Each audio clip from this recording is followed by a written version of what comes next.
everybody. I got a mic. I got a mic stand. Just call me Steve. Hey, this is Aristotle Full Throttle. This is not the normal scheduled time for the show. I'm just doing the show. I'm just doing the show today from New York. I am in New York today. Yes.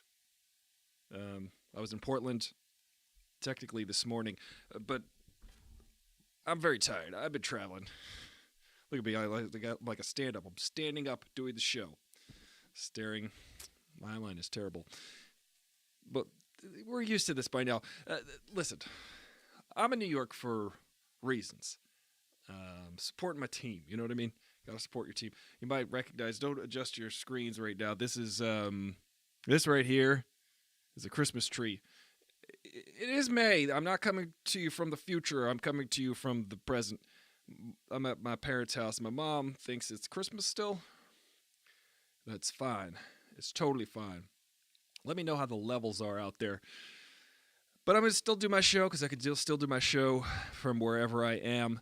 And I might be here for a while. So, just so you know, I'm in New York if you're looking for me. I'm on Long Island. I'm eating bagels probably. Just go to Bagel Boss. You'll probably run into me. I'm just saying. Here. Is that better? It's louder. Louder. You ever hear the name Louder Milk? It's a weird name, isn't it?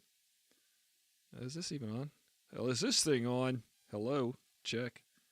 400%. Is that too loud? Yeah. Good golly. Hey, Wesley. Welcome to the show, fellow New Yorker. I, too, am from New York. I am currently in New York right now. Wesley, for reasons. For reasons. A family member is dealing with something that we're going to take care of. We're going to take care of it. It's going to be fine. It's going to be fine. Wesley, what are you up to? How's school? Are you in school? Why aren't you in school? Isn't it a day? Isn't it a school day? Isn't it a Wednesday? Don't they have school? I don't know about school anymore. I haven't been there since I never went to school. It's like I've got I'm a stand-up. I feel like a stand-up comedian right now. Let me just adjust this microphone for you. Hey, how's everybody feeling out there? How you feeling? You guys, you into organic? Are you into gluten-free? Plant-based. Farm to table. Am I right? Am I right? Celiacs. You don't want it. You don't want celiacs. You know what's funny? My favorite thing about plant-based is now they'll be like, here, new granola, plant-based granola. This is a bag of trail mix. It's plant-based. I don't understand. You finished school an hour ago? Congratulations. Did you get your diploma? There's my diploma right here. This one's mine, actually. This is my college diploma. You want to see it? I'll go get it. Uh-oh. Look. This proves it. I'm bona fide. Look at that. I'm an artist. I'm a bachelor. I'm both. I'm a bachelor and an artist. See? Can you see it? Can you see it? There's too much glare. See that? Bachelor of farts.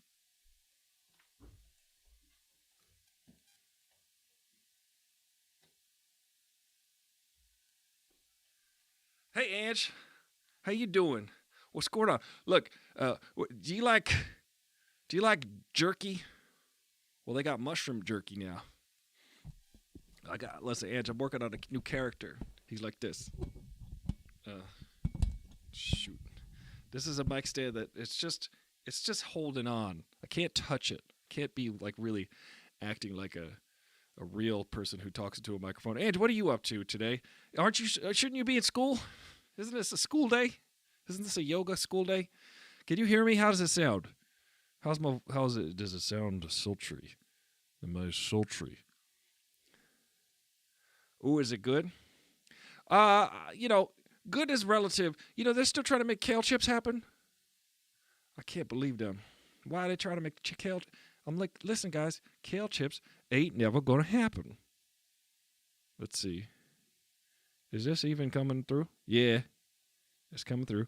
Oh, let me see. It's at 9. My volume is at 95%. Let me do 2 times. Let me do 2 times. If I do it this loud, is it louder even? Yeah. Cool. Ange, how's my voice sound? Loud? Kale chips are meh. Who wants kale chips? Kale chips.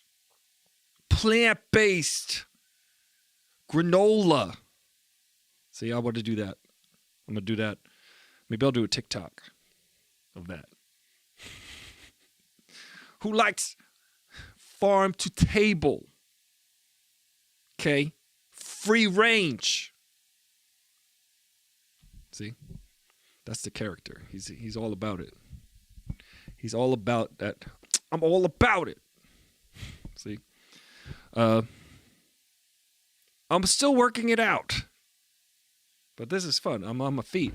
What are you up to, Edge? I'm back here in New York. I was in Portland. I ate a donut. I ate, in fact, maybe 3 donuts when I was in Portland. There was a voodoo donut. If you've ever been to Portland, they got a donut spelled D-O-U-G-H, like dough, and then nut, because it's not even a nut. It's not even shaped like a nut. It doesn't taste nutty. It's just a circle. But they are quite good. I ate many of them. I had a good time in Portland. I went to Multnomah Falls. I climbed up the falls. It was fun. And then I came back to New York. But thank you guys for joining me on the podcast. This is a podcast 5 days a week. I don't know what time it's going to be. It's going to be every day at whatever time I can do it because I'm in New York and there's a lot of appointments to go to. So thankfully, you got to support your team. You got to be in town and help out when you're needed. It's really the most important thing. Your levels are good right now. Just watch the TV. What you watching? Are you watching Moon Knight? Because I've figured out how I could do watch-alongs with everybody now. I got these headphones right here. And I got a big old TV right here. I could just go like this and watch it with you. So I'm 3 episodes behind on Moon Knight. And everything will be okay. I promise you that. Currently, one day at a time. You know what I mean? So, you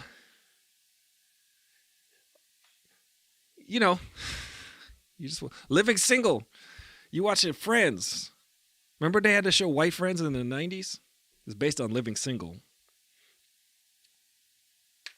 That White Friends show. It's funny that White Friends, they got paid $1 million an episode, and living single is that the one with Tootie? I remember Tootie was in that, I think. I remember Tootie. You ever watch Facts of Life? You ever do? Here's the thing about the Facts of Life. You take the good, you take the bad, you take them both, and then you have the facts of life. And that's what we're dealing with right here in New York. Dealing with the facts of life, And everything will be okay. I promise you that. Everything will be okay. Chiroptera, welcome to the show. Your head loses about 1/3 of its diameter with headphones on. Watch what happens.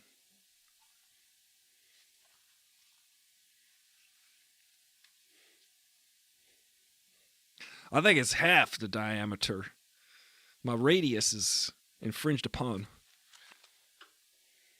I'm back. My hair just keeps growing. I was in Portland, and then I was in New York. I am in New York. It's humid here. In L.A., it's not so humid. I'm like, but, so you're like, what's your excuse in L.A.? But here, everything is poofy.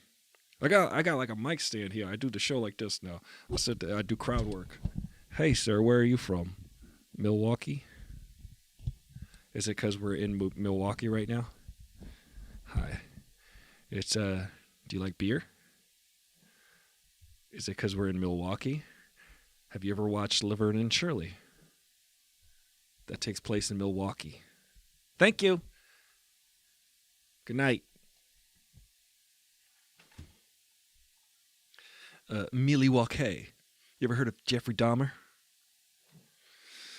Oh, boy.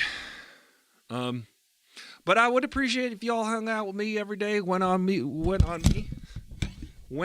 for this journey. Don't go on me. That's a song by Pearl Jam. Don't go on me. Yeah, go on this journey with me. I can be anywhere in the world if I want to be. Actually, I'm actually applying for acting jobs here in New York while I'm here because I don't know how long I'll be here. I'll be here for a long time, maybe not at all. Hopefully not too long. But I'll be back and forth also from here. So, thankfully, I got some friends out here. I got my family. And what should I do? This? Yeah, like that. Should I do this way? Is this good? How about now? How about now? How about now? Look at hair tie. This is how the professionals do it. I don't know if you've ever seen any other show. There's no show more professional than mine. There's no show more high-tech than mine. Listen, I ain't lying.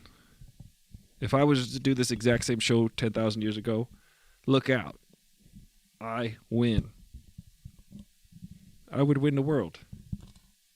You know, like, a lot of people, when I tell them my name is Aristotle, they're like, oh, that's a lot to live up to. And I say, I know way more than that dude ever knew. Just think about it. 2,000 years ago? Come on, man. I know physics. Did he know physics? No. Idiot. You know what I'm talking about. That Aristotle didn't know crap. I'm Uncle Ron. Welcome to the show. I'm going to play your intro.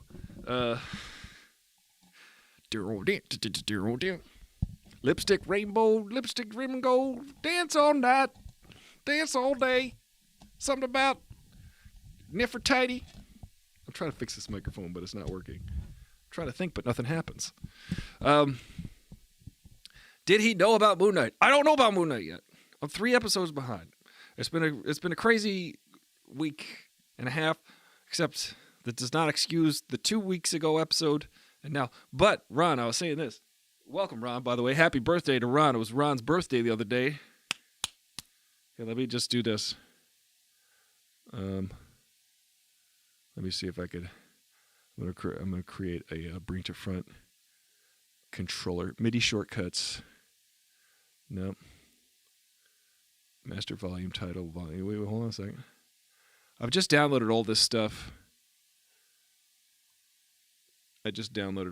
So on this computer. That's for you, Ron. Wait, what was it? Nope, sorry. I got all new sound effects. It's this one. Oh, happy birthday, Ron. Okay. I haven't seen the new Moon Knight, but I have this scheme now that we could do watch-alongs. So I'm going to be here for a while. But there's a gigantic curved TV. Now, this is a true story. My parents bought this curved TV, this Samsung curved TV, because I was in the commercial for it. But they bought it before I could say, hey, just because I was in the commercial doesn't mean I endorse this TV. It's a dumb idea. Nobody wants a curved TV. Nobody still doesn't want a curved TV. My parents have a curved TV. That's fine. I'll watch it. Hey, the master 2448. Bitte. From now on, we're going to do the rest of the show in German. Nein, das ist ein Blastschiff. Kartoffelchips sind aus Menschen gemacht. Und sich für meinen Salad. I'm just trying to build an army of brown Aryans. It's not really, hasn't been working out. You sold them on it. I sold them on it. I said, show me basketball. That was my line in the commercial. I said, show me basketball. And then they showed me basketball. And that was it. I was in the commercial. But look, let's see. I could put on Disney's channel. The Disney channel. Hold on.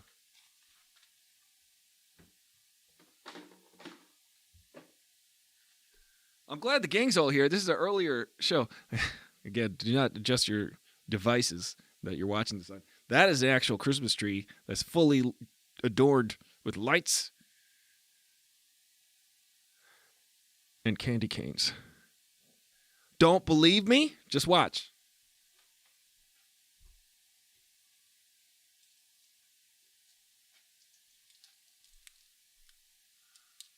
That's a candy cane. For real.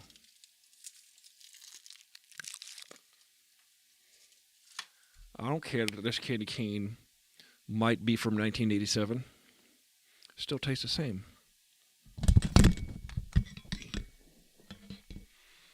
I will have all of these kinks worked out. I promise.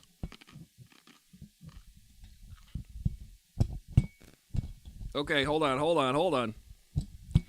Do you have any questions for me, Demaster Corruptor? Do you have any questions for Aristotle Full Throttle? I refer to myself in the third person. I don't know how to do this. I won't touch anything. Hey, Demaster 2448. Oh, I don't see it, but there was a Santa Claus here that used to dance. It used to dance. Until I broke its legs. Santa Claus. You old goat. I'm willing to, you could ask me anything. I don't have to answer anything, but you can ask me anything. I was in Portland this weekend. It was great. It was awesome. Went to Multnomah Falls. It was very bucolic. There was trees and stuff. I went running around. It was raining, but, you know, it's Portland, and people say, hey, Portland, doesn't it rain there? You know, especially people from New York, they're like, isn't it rainy? And I landed here this morning in New York. It was raining. Also, if you do the annual rain inches or whatever, if you use a measuring stick to measure the rain. Listen, I'm trying to find my groove. I'm like Stella right now. I'm trying to get my groove back right now. I'll hit a flow. It's going to be amazing. Just wait for it. And if you don't want to wait for it, you can change the channel. Maybe go watch I'm Uncle Ron's channel.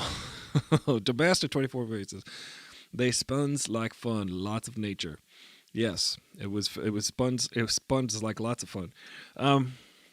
It was so naturous, and it made me feel rated. It made me like want to refocus my efforts and redouble my efforts on this show being awesome. So remember to tell everybody. Remember to download this as a podcast if you listen to it.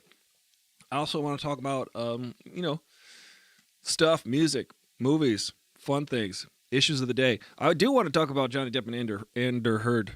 I don't know if you guys have been watching the Johnny Depp and Amber Heard trial, but I'm just gonna say I'm Team Johnny on this one. I'm Team Johnny Depp on this one. Okay, come at me, bro. If you're gonna sit there and tell me, listen, I mentioned this a lot on the show, but I was in a situation. I was in a relationship that was not unlike how Amber Heard is being described. I don't want to sit here and put everybody's dirty laundry out there. Let's put a disclaimer first. I don't think that anybody who has gone through what they're going through, I don't think it should be this publicized necessarily, but it's an interesting example of, if you don't know the story, Amber Heard, a few years ago, put out an op-ed piece saying that she was basically, according to Johnny Depp, was defaming Johnny Depp because she claimed that she had been physically abused and whatnot. But in my opinion, she was co-opting the Me Too movement and using it for her own ends and to be more famous and more popular and more sympathetic of a character. Listen, I'm not anti-woman. I'm not anti-Me Too. I'm not anti-anything. I'm anti-abuser, sir. I am anti-abuser. And I feel like, and I read a tweet the other day. Now, Johnny Depp is claiming, he brought her to trial. He's like, listen, I lost out on Pirates of the Caribbean 27 because of you. I was going to be in Grimblestall, the Harry Potter prequel, part 4. I lost that. They wrote me out of that because of you. Not because of you, because of the article that you wrote. And now he's got to prove in court that it was he lost out on millions and millions of dollars because she claimed that he was an abuser to her, that he physically assaulted her, that he was abusive in the relationship. And because she wrote about that and made those claims, which he says are false. And I, for one, this is my opinion, it's an opinion show, I, for one, believe him over her on account of this tweet I read the other day, which I totally agree with. Now, it's a tweet from a female gendered person, and she said, Amber Heard has single-handedly set the feminist movement back by 50 years. I'm just going to say it. Anyone who has been abused and heard the clips has known this from the start. We recognize the abuser in them, and it's not Johnny Depp. I totally agree. I do recognize the abuser situation in that.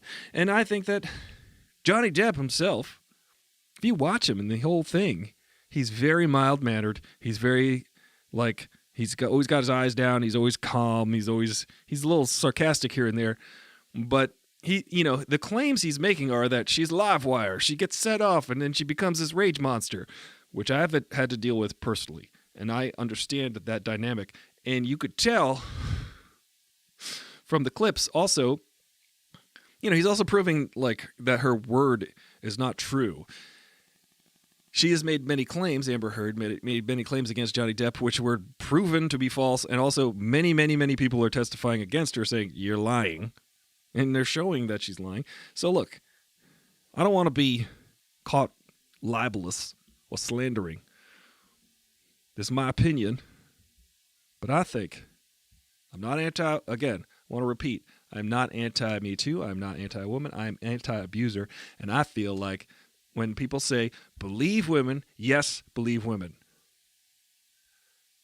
But should we believe liars that are shown to be liars?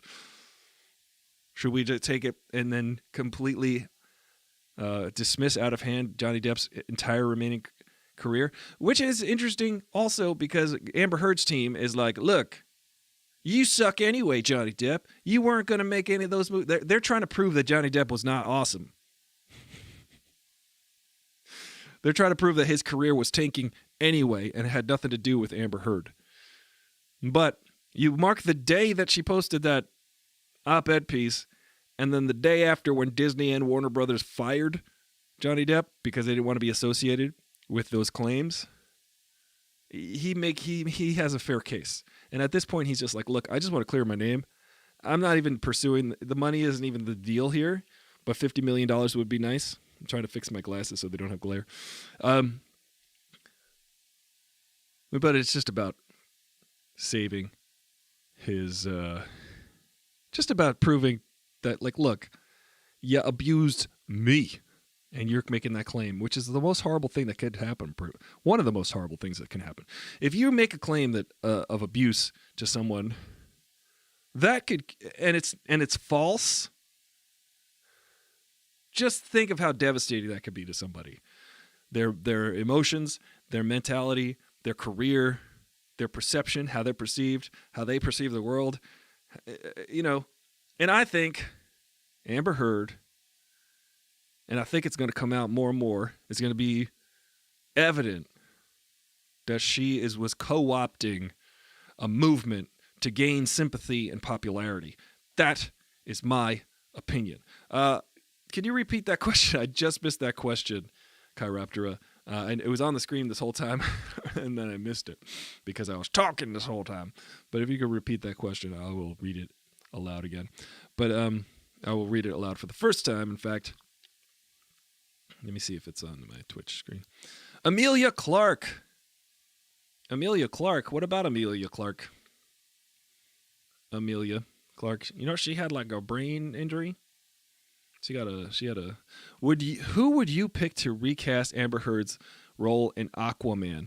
That's easy. I would pick this broken half of my candy cane. I feel like this could do a much better job. Well, this broken third of my candy cane. I feel like it's got way more charisma. I'm just saying, Amber Heard, I don't have any quarrel with you personally, but I seen what acting is. And you, sir, you, ma'am, ain't it. But but I gotta say, she does look like a good actor when she's acting across Jason Momoa. So, zing. Listen, Aquaman ain't Shakespeare, is all I'm saying. Uncle Ron has a strong choice in Emilia Clarke. Blurred Word says they recast Depp in Harry Potter verse, so it's good, if it's good for him, good for her. Blurred Words also says anyone could do the part right. I'm telling you, I totally agree. I don't think that she is a good actor at all. I think she's just an opportunist.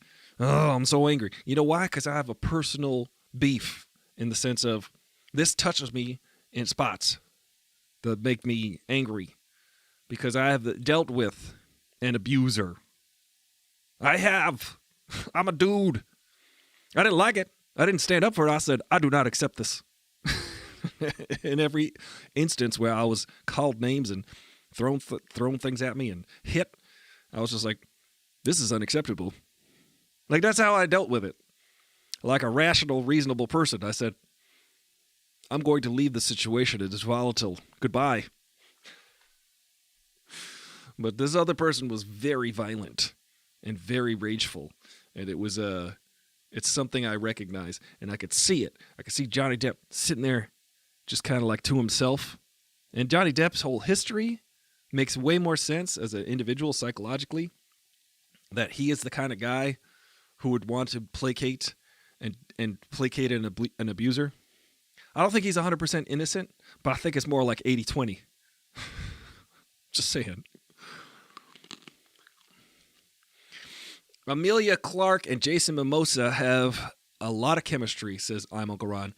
I'm Uncle Ron is talking about Emilia Clarke replacing Amber Heard in Aquaman's because that was like a Targaryen and a he was the what's he called?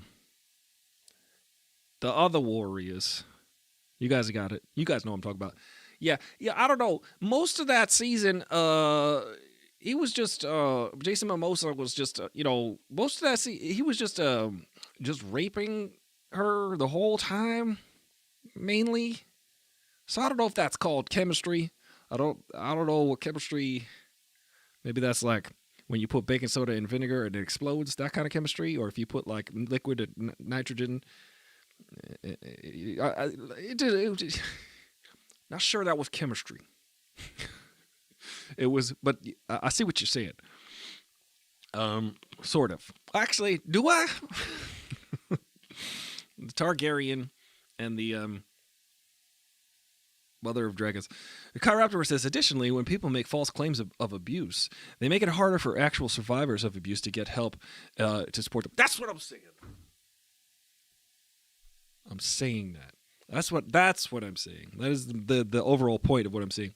When I said before, believe women. Yes, believe women. Believe survivors. Believe victims. Believe people who have been abused. Yes, when they make these claims, we ought to listen to them.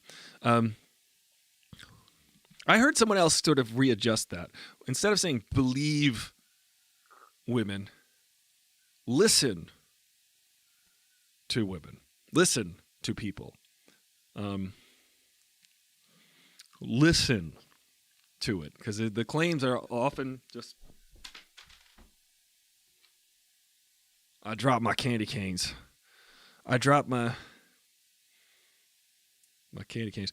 You got to listen to people. You got to actually consider the truth and the facts, because it's a serious accusation. It's a serious accusation. I would never, ever take that lightly. And I think Johnny Depp said, you seriously are accusing me of this. I'm going to take you to court on it. You don't see the other dudes who have been accused of this. I'm just saying, like, how many of these cases make it to where the guy's like, no, you did it. You need to, you know what I mean? And like seem pretty believable and have a leg to stand on. The other cases, say like, what was that guy, Mr. Shark or whatever? He, I can't think of anything. I was on a plane all night. I haven't slept. And, I slept on the plane like this. So if you call that sleeping, that's all I did. I was dozing off before. I'm like, no, I'm going to make it to 10 p.m. tonight, and then I'm going to go to sleep because, I got to readjust, jet lag and whatnot. But there are some people that have been accused of these things, and far worse, than they just, they defend themselves in court, but they don't make a countersuit. They don't sit there and go, look, you lied. And Amber Heard never mentioned Johnny Depp by name. She was just like, how do I get some of this attention when there are valid victims and survivors of abuse, where there are valid people who have been targeted and abused and want to be heard.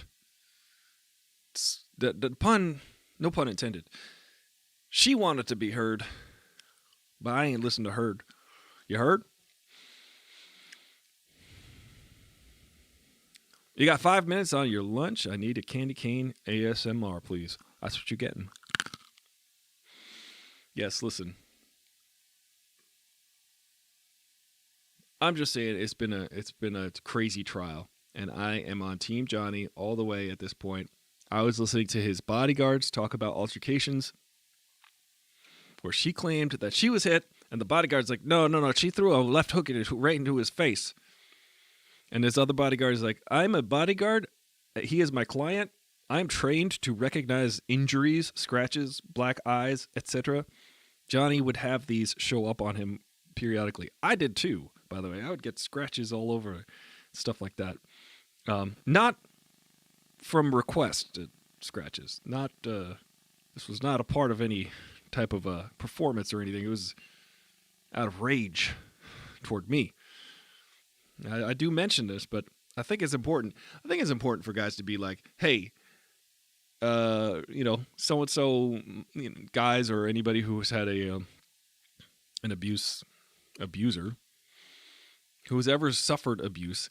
I don't feel like I was a victim necessarily, but I was technically the receiver of a lot of abuse. I just didn't accept it personally. I was like, I don't accept this. I do not accept this. However, the abuse cycle I was kind of caught in because there would be some kind of half-hearted apology and half-hearted attempt to do better, but they never did. Never, ever. So I got the F out of there. I said, goodbye forever. And I was very clear about it. I said, in no uncertain terms, I am breaking up with you now. This will be the last correspondence that we ever have. It is over. Goodbye forever. Good luck. Like, basically, is what I said. I didn't ghost anybody or anything like that. I handled it like an adult, which is how you should handle things. Not really. You should handle candy canes like a child, like a newborn child.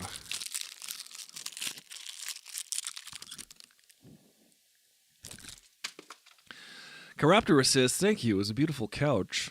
Oh, crunch. Goodbye now. Well, enjoy the rest of your day. I hope you have a wonderful day. I hope it's not raining too much where you are. I'm Uncle Ron says, hi, Ange. And Ange says, she was out here giving speeches like, she's out there giving speeches like she was all for all the victims when she was the abuser. Am I right, Ange? Who's with me? You with me on this Amber Heard nonsense? Here's the trick, though. Okay, so the person I was dealing with, I can't give them a diagnosis of anything like that, but I would say that, in my opinion, just listen. It took me 2 seconds to recognize the situation Johnny Depp was in. A lot of people are like, oh, who are all these Johnny Depp apologists? And I'm like, people who have been in that situation, people who look at it and go, I've seen this before. I've seen this whole dynamic before. That's who. Also, I forgot what I was going to say. Anyway, yeah, she's definitely, in my opinion. Oh, here's the trick. Here's what you do. Now, since I was in that situation, and I was like, oh, the person, I'm not going to make any claims about. I'm not going to make an op-ed piece about my abuser.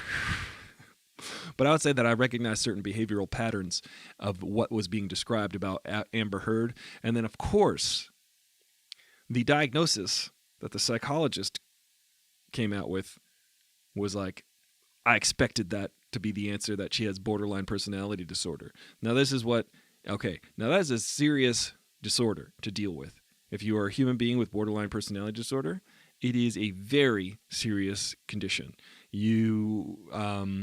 However, if you are caught in the orbit of someone with borderline personality disorder, this could be very detrimental to you. Now, you can't blame someone necessarily for their personality disorder because it's something that they have to figure out and deal with, however they're going to deal with it. But you can get mad at someone who's going to be violent and abusive towards you.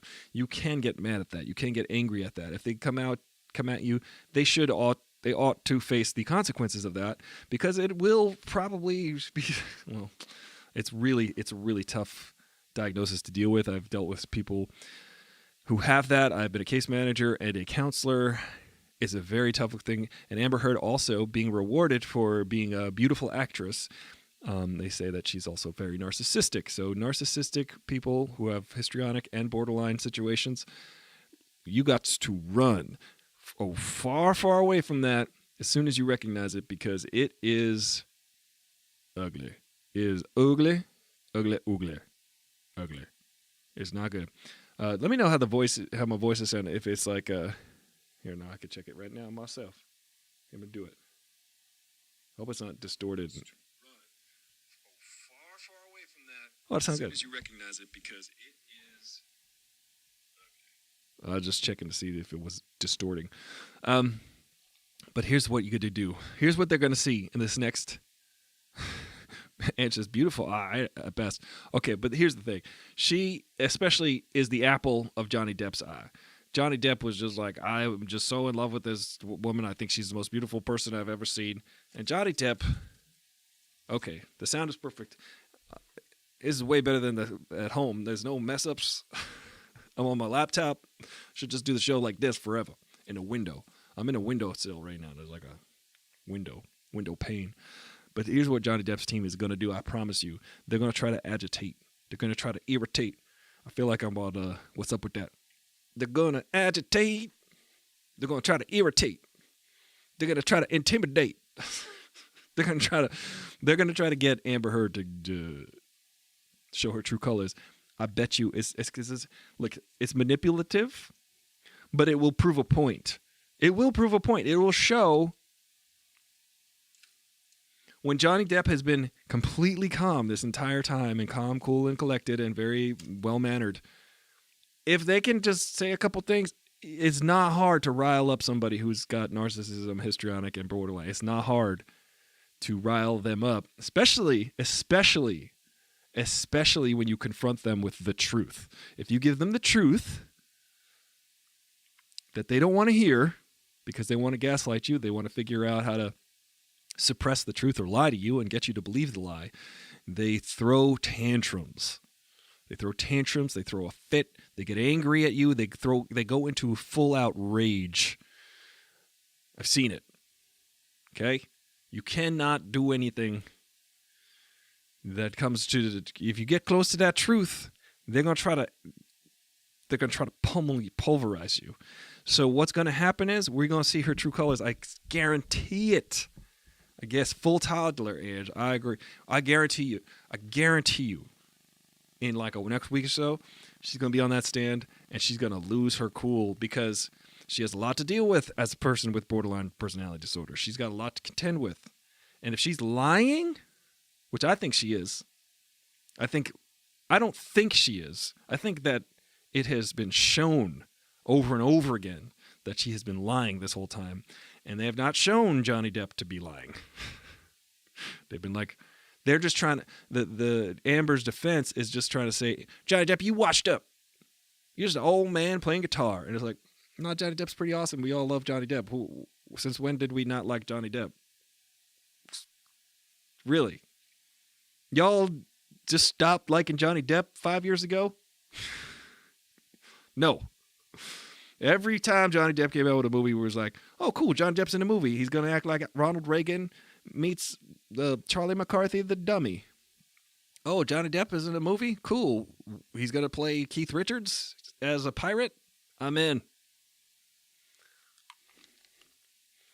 Amber Heard's team's like, Johnny Depp, nobody likes you.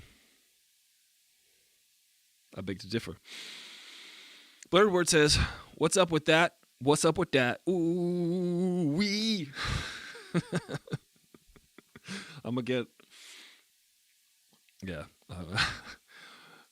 I would just like to do a sidebar on how incredible Kenan Thompson is and how he's a national treasure and how he should never, ever, ever, ever leave Saturday Night Live. Dude still looks like he's on all of that. He hasn't aged a day. We should keep him in formaldehyde and thaw him out every Saturday night at 11:30 and then put him back into stasis because he needs to stay on that show for the next 375 years. Well, actually, if he only has to come out for 1 hour per week, that's 52 weeks a year. Man, we could keep him alive for like 2 millennium. We can get a millennium. Did you guys see that Dave Chappelle got hit? Dave Chappelle got hit. Dave Chappelle took a tackle. Dave Chappelle was on the stage at the Hollywood Bowl. I'm going to get rid of this ASMR schnikey. Dave Chappelle was at the Hollywood Bowl. Somebody took it upon themselves to do a full-on tackle. They got him. He just got back out. He's like, I'm going to do this show. What do I look like, Chris Rock? Then Chris Rock came out and said, hey, that was Will Smith. Just doing a follow-up on the tour, trying to create 3D, trying to bring it out on tour, trying to bring out the tackle. But here's the funny thing. The blurb about Dave Chappelle being on stage doing comedy at the festival, somebody ran up from the audience, ran up on stage and fully tackled him, took a shoulder to him, to Dave Chappelle. And then the article says, Jamie Foxx and security intervened to subdue the assailant. And I'm like, well, yeah, you seen Jamie Foxx right now? Jamie Foxx is like literally looks like Mike Tyson because he's going to be playing Mike Tyson in the movie. So Jamie Foxx is like this. You going to try to hurt Chappelle? I think I am Mike Tyson. Jamie Foxx thinks he's like doing some method acting right now. I think he thinks he's Mike Tyson. He's been doing Mike Tyson since In Living Color. Incredible. Love that. About time he played Mike Tyson. Ange says, I don't think there was ever a time I didn't like Johnny. You're right. It's true. We all love Johnny Depp ever since 21 Jump Street. Get off your high horse. If you said that Johnny Depp's washed up, you was like, I'm right there with Hairspray. I love Edward Scissorhands. Come on, give me some more Nick of Time. Nobody said that about Nick of Time, though. Give me some more whatever Johnny Depp is in. And then when he was in Pirates, I was like, this is his role for a lifetime. Amazing. Who is Crisp Rock?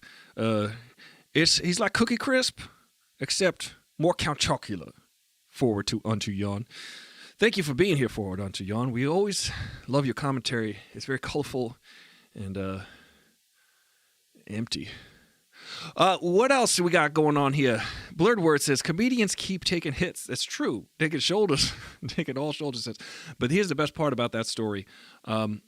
Forward Unto Yawn says, no head makes a bad shampoo ad. Yeah. Ange says, I thought Kenan was Mike in Living Color. Oh, that's cool. Isis Will says, greetings from the office, but not Dunder Mifflin. That's what she said.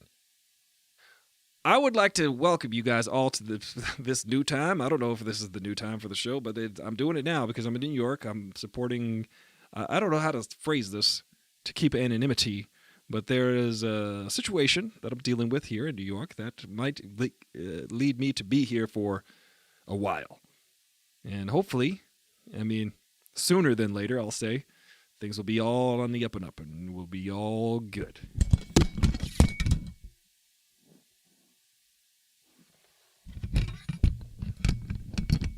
Hang on. Let that not be a bad omen. Welcome to the show, Will. By the way, I do believe that Wait, are people talking on the Discord? I've got the volume all the way down. No. I can talk on the Discord, I think, but I have the volume all the way down because there's like this weird echoey thing going on. So maybe we won't do Discord yet today. But I'm still working out. There's going to always be kinks. There's going to be Ray Davies. There's going to be Dave Davies. There's going to be kinks. Watch out for them. We got Ange says, yeah, it's just a good sign, isn't it? May lightning strike me now. Oh, man. Is my hair standing on end again? Is Will says, I also have this on mute. I have no idea what you're saying. Hello, Ange, and blurred, and also unfamiliar usernames. Hello, everybody. Welcome to the show. I'm doing it's like a stand-up hour now. I got this microphone. I just got to use some duct tape and just be like, hey, where are you from? Do you guys like vegan sausage? I don't know. Does anybody like vegan sausage? I do. Will says, yes. Well, so far the things we talked about today are Portland. I've been in Portland. It was nice. Now I'm in New York. It is nice. I'll be here for a while. Probably just join. This is the show. This is my one thing I do right now is doing the show. So please support it. Please find it in your wallet to send $1 to me via Patreon per month, maybe $5 a month. $5 each. That'll help. That'll help enormously. Or you could just listen to this show as a podcast on Spotify. I move out of the way when I breathe. Chocolate rain. Shout out to my friend Tazon Day. We got to have him back on the show, actually. I love Tazon Day. Y'all like Tazon Day? He's one of my favorite influencers. Honestly, people just don't appreciate Tay like we do here at Aristotle Full Throttle. I think they don't take him seriously. You know what I mean? People don't realize that his song Chocolate Rain is a serious pre-Black Lives Matter song. And they're like, oh, it's kind of funny and repetitive, but it's like, you remember it, don't you? So let me ask you this. What is good and memorable art? I'm just saying, Tazon Day created a masterpiece that will live in meme history and YouTube history. We love Tazon Day. Shout out to Tazon Day. Tell me more. Ask me anything. May the 4th be with you. It's May 4th, everybody. I do enjoy Star Wars. I don't know if you've seen the show before, but I talk about Star Wars sometimes. A friend of mine was talking about, I'm Uncle Ron might get this. I'm Uncle Ron. Are you still out there? Because I will tell a joke.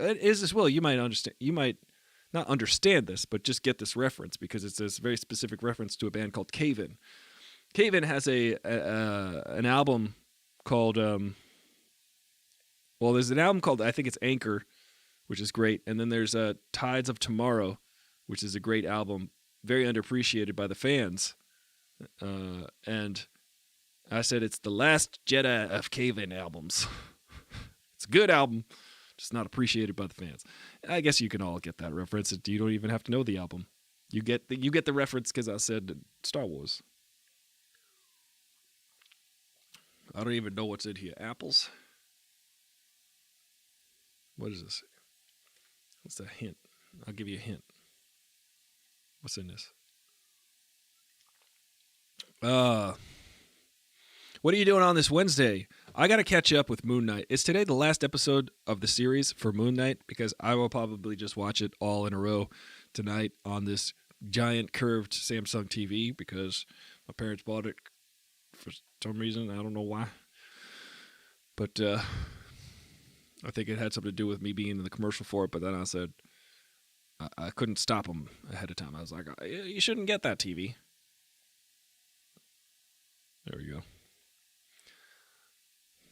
You're being a stalker and just listening, says Judella19. Well, that's called lurking, and that's totally fine. Is this only on YouTube? Because I feel like everybody in here is from YouTube. Oh, no, Corruptora is on Twitch. Okay, so yeah, we're on. Don't tell Twitch. Don't tell Twitch that we're on YouTube also, because they'll fire me. Go ahead. What are you going to do? Fire me? Twitch. Come at me. Sue me for what? Anybody know that reference? Also, Amber Heard. I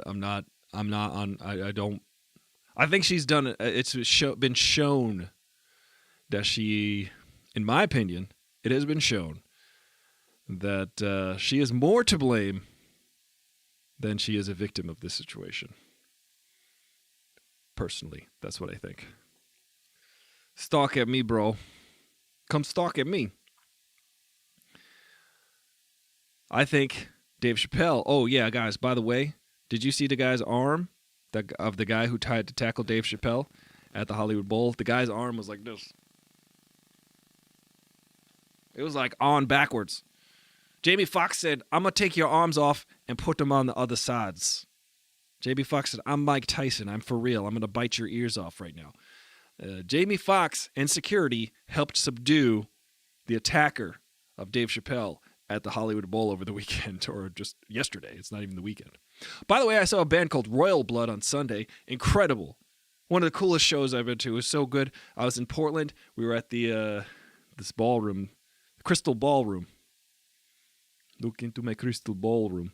By the way, forward onto Yon, if you look into this is a crystal throw, you could see a future. See? It's dark. So, when, is there a guitar?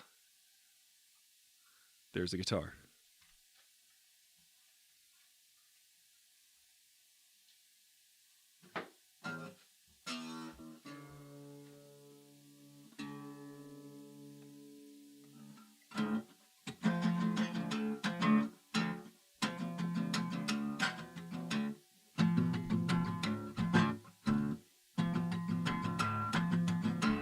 You guys know the song Out of the Black?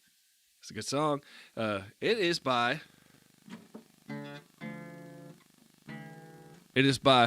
Royal Blood, and it's quite good.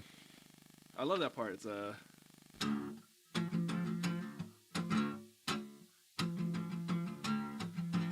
when they played it last. Of course, you have to play that song last. It's called Out of the Black. Check it out. It's by Royal Blood. The whole floor of the Crystal Ballroom was going like this. People were going mad. I felt it wasn't until after the concert I was like, oh, we could have crashed through 4 floors of a building just now. That's how much they rock. I wish I had a pick. That would sound so much better with a pick, wouldn't it? Isn't it? Guess what, everybody? I can't find a pick. I forgot picks. Now, if you've been watching the show, you know that I can never find a pick. If you were in my bands, like my friend Chris and my friend Ollie, they've been in my band. They know that I would always lose a pick. Ollie, in fact, gifted me a pick puncher, which is you could take any credit card or anything and punch a pick. You could take it and like punch picks, like pop out picks for your guitar so that you could never run out of this. Forgot that in LA. Also, my friend Chris got me 300 picks. He got me a bag of 300 picks, and I still don't have a pick.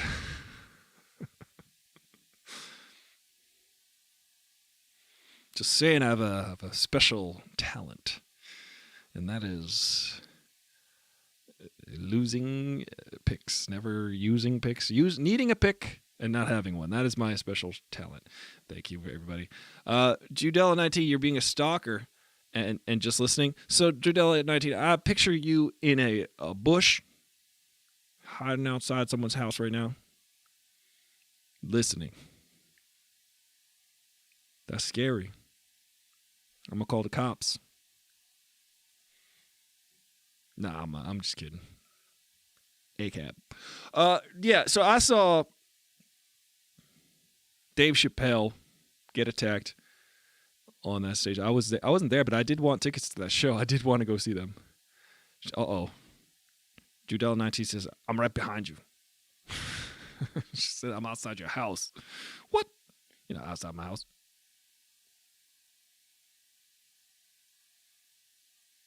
I'm looking.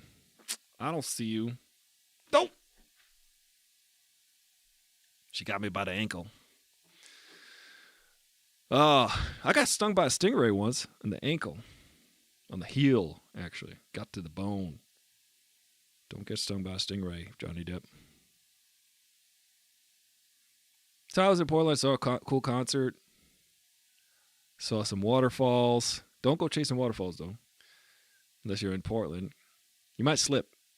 Don't go chasing waterfalls. The ground could be so wet you might slip and break your neck.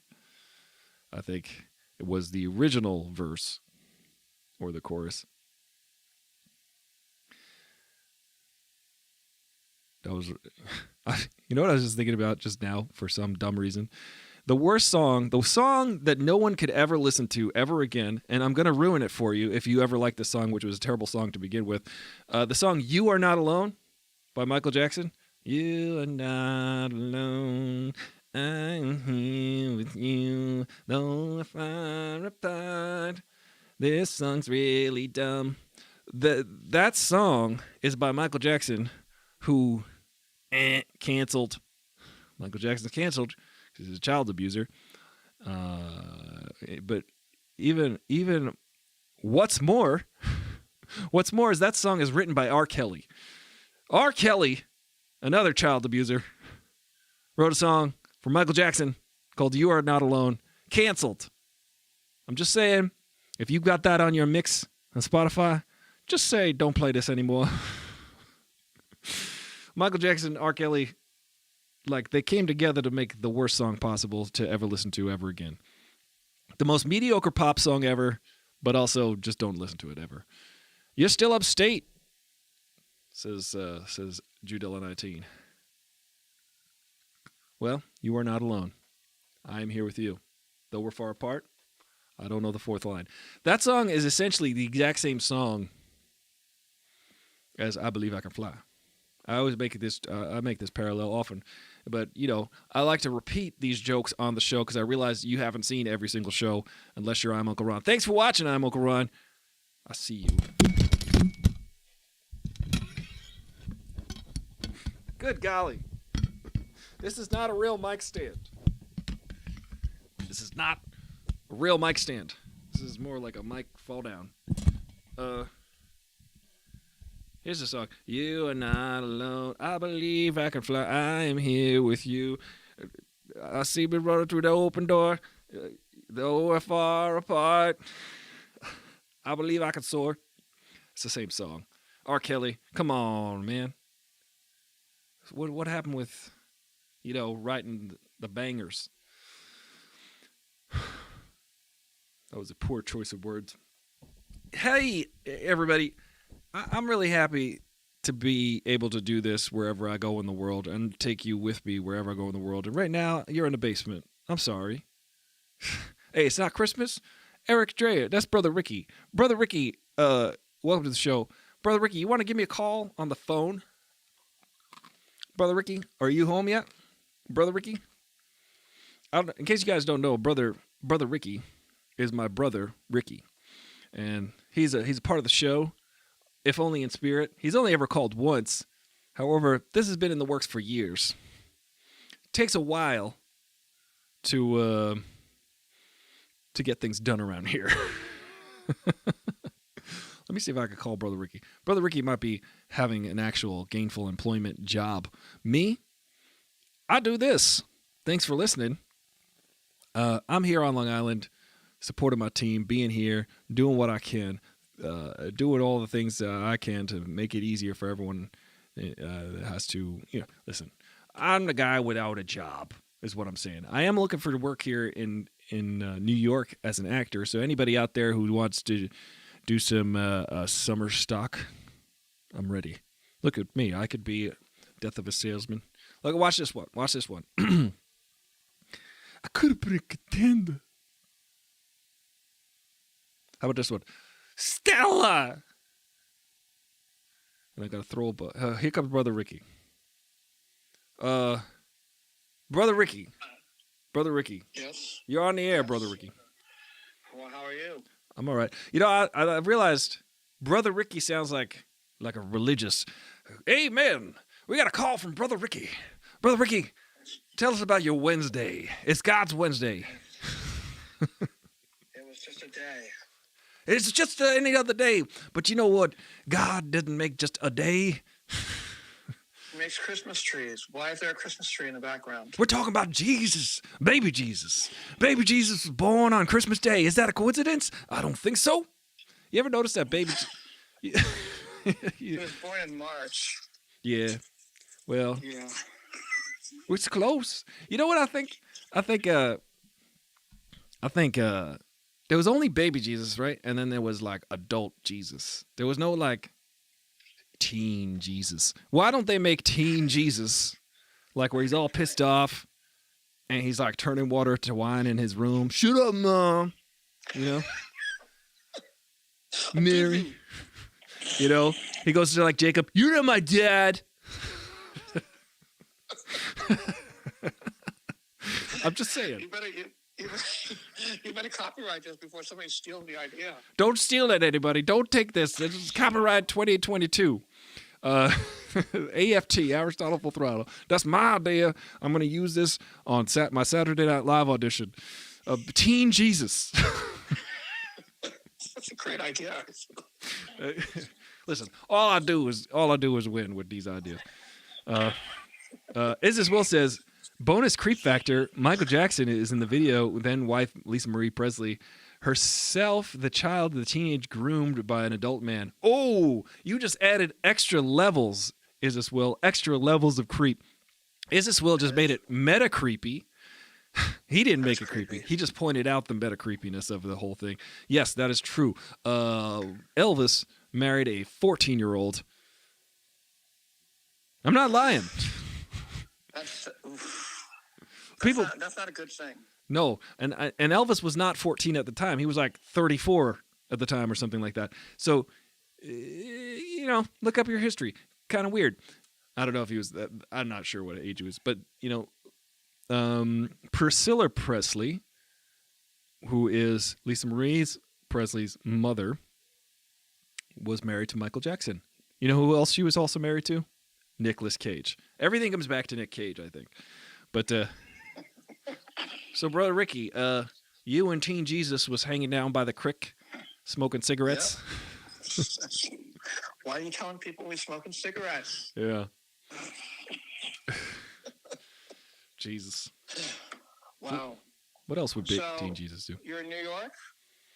I'm in New York, in a basement in New York, yeah. Where are you? Basement. I'm at my house. In New York. Oh. On an island, a Long Island. A Long Island. That's interesting. Island. This might be the same place where I'm located. Except, well, we don't know this for a fact because you're in a basement. Basements don't exist on Long Island. I know, because it's an island. Wouldn't they sink? I don't know how basements work. What's a basement? Oh man! But I gotta say, Brother Ricky, what do you think about Johnny Depp and Amber Heard? You know, I have not been paying attention. I've listened to literally 5 minutes of it. That was 4 or 5 days ago, and Johnny Depp looked a little annoyed, and that was about it. You heard it from here. You heard it here first, everybody. Brother Ricky says Amber Heard is a succubus, and that Johnny Depp is should be a free man. Whoa, we made a jump, but okay. That's how I interpret it. That's how. Okay, do you interpret that? Okay. The UN has spoken. The interpreters are out. Do you know? Did you see Dave Chappelle got tackled on stage this weekend, or just the other day, yesterday? That's so funny. I actually watched the Dave Chappelle special from 21 the other day. Oh, that was a good one.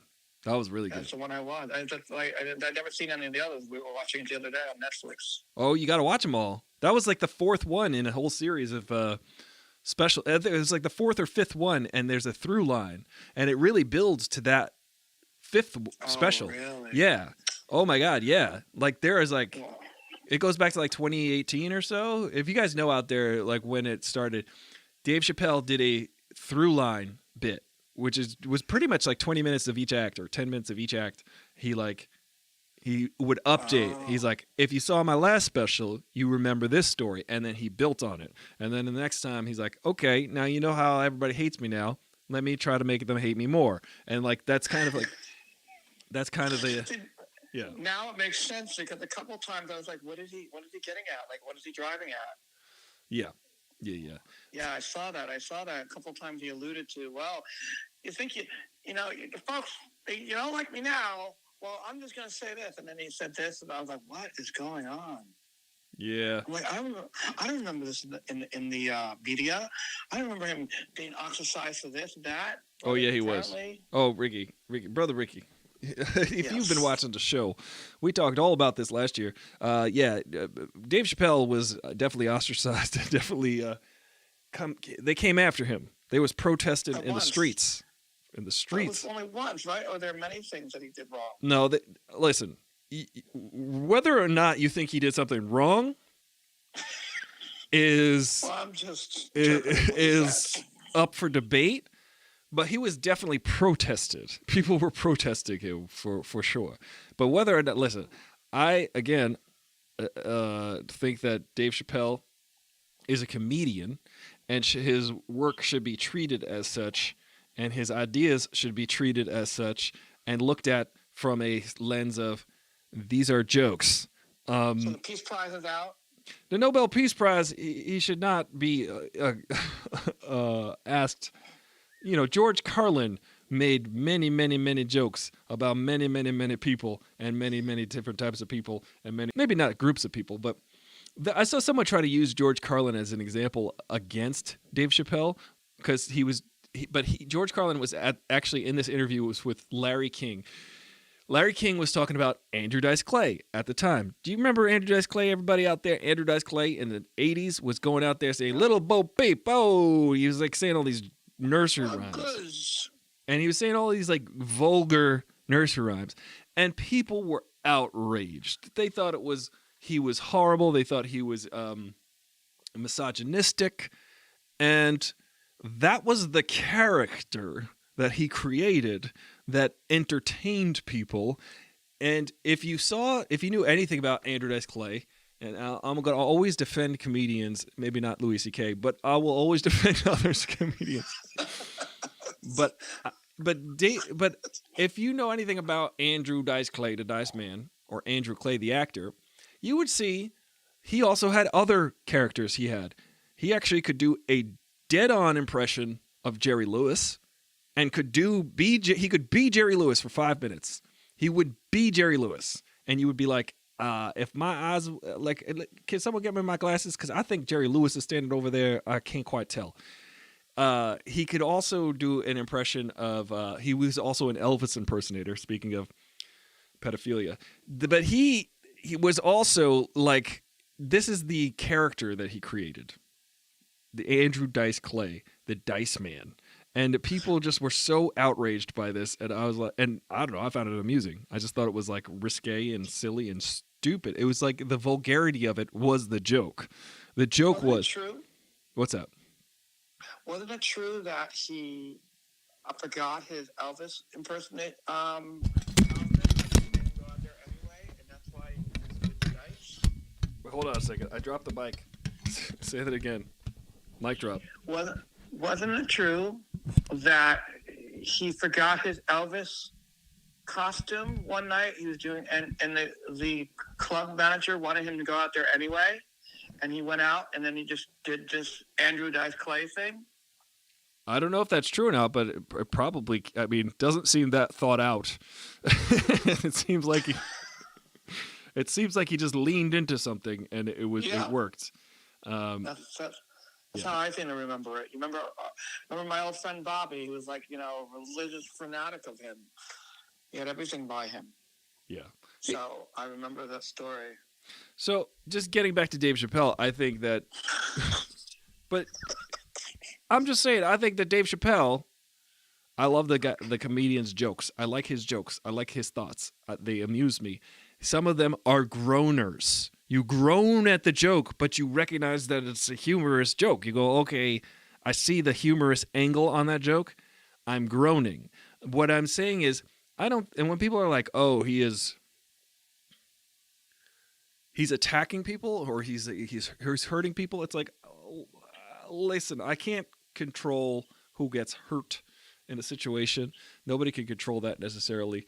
However, this is the broader sense of what I'm trying to say right now is that there's so many things, and I think Bill Maher said this really well last Friday on his latest episode of Real Time. He said this: the limitation of free speech shouldn't be that it makes you uncomfortable. That's something that someone said made you feel uncomfortable. That shouldn't be the limitation. Someone shouldn't be canceled because they said something that made you feel uncomfortable. That is the limitation that I think. And listen, I can't speak for groups of people or groups that I'm not a part of. And I just think that there should be no group that is excluded from the fun. I will call it the humor. I don't think there's any group that can be excluded or from the fun. I don't think there's any group that that is allowed to be exempt from comedy. I think it all depends on the scenario, the circumstance, where it's coming from, and who it's going to. And that it's just, it is an art form. It's like saying we can't use purple ever again. Purple is banned. We're not allowed to use purple. Figure it out. Canceled. We canceled purple. The color purple. Yeah. Anyway, that's my spiel on that. What do you got going on? You eating pizza? Me? Yeah. Are you going to eat pizza? And if so, why not? I wasn't planning to eat pizza tonight, but if yeah. I got 3 viewers. Yeah. That's all you're going to do all week, right? It's eat pizza. I'm probably just going to eat pizza. That's everything. Can I have? No. Can I have a bagel of pizza, please? Well, I'm going to be here for indefinite times, so I'm probably not going to eat pizza every day because I will probably turn into one. I will turn into a pizza. You are what you eat, and I would be Pizza the Hut, and I will slowly eat myself to death. I was just talking about Spaceballs earlier. Actually. Yeah. Just a good movie. Great movie. You know who doesn't think so? My friends David and my friend Greg. They don't like it. Well, cancel them. I said that to them. I said, "Is that because you don't have a sense of humor?" And they said, "No, we just don't like it." And I said, "Is it because jokes aren't funny to you?" And then they said, and I said, "The bleeps, the sweeps, and the creeps. When will then be now?" You're looking at what's happening now. What happened then? When? Now. Yeah. What you're looking at is happening now. Yeah, Pizza the Hut. Yeah. Oh, that's going to leave a mark. I'm your father's brother's mother's former roommate. Come on. Well, comedy. David, I've learned something about your friend David. He's an enemy of fun. He's an enemy of the people. But he loves Star Wars, so I wished him May the 4th be with you today. I was about to say that. I did that. Yeah, I said I was about to say. I said it first. You beat me to it. I win. I know. I win.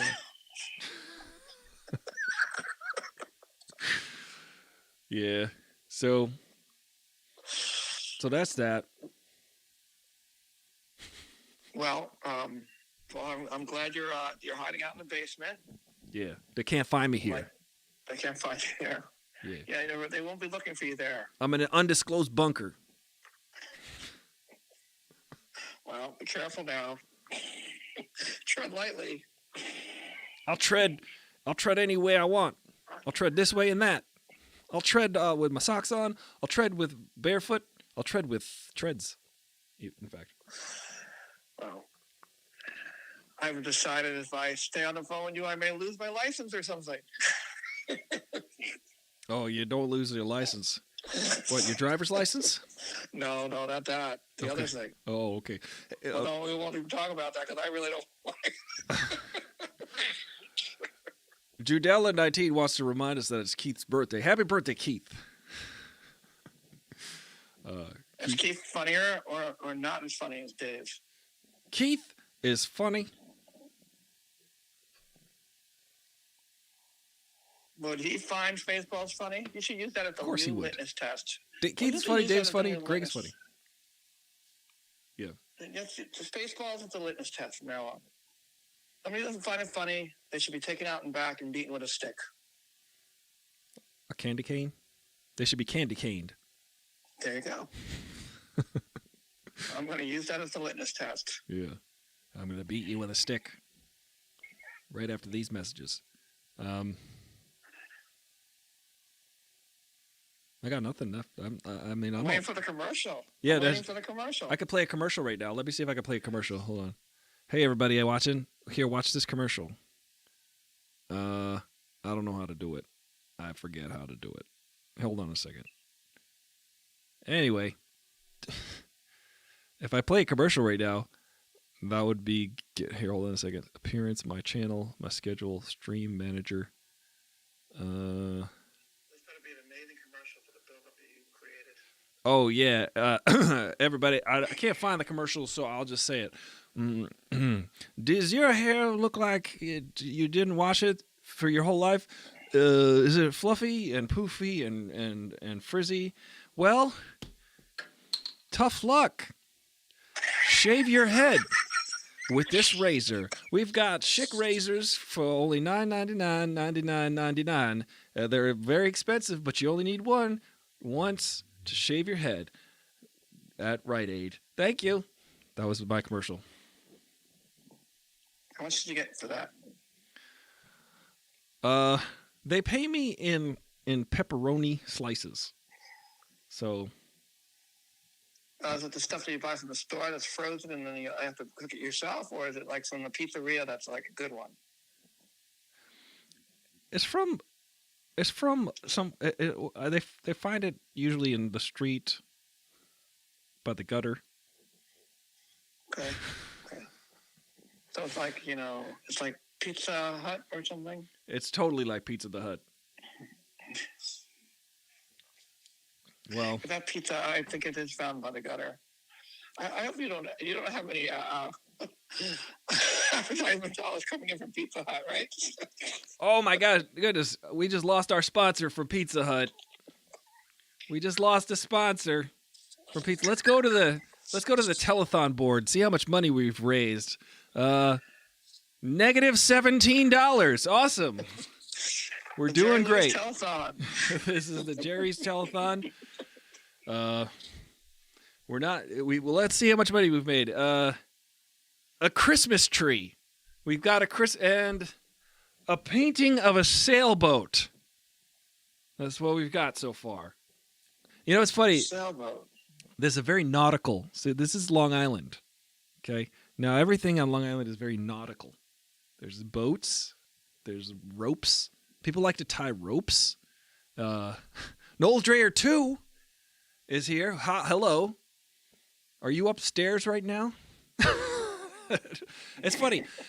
Brother Ricky, Noel Dreyer 2 has the same last name as us, except it's got a 2 at the end of it, which I'm wondering one of two things.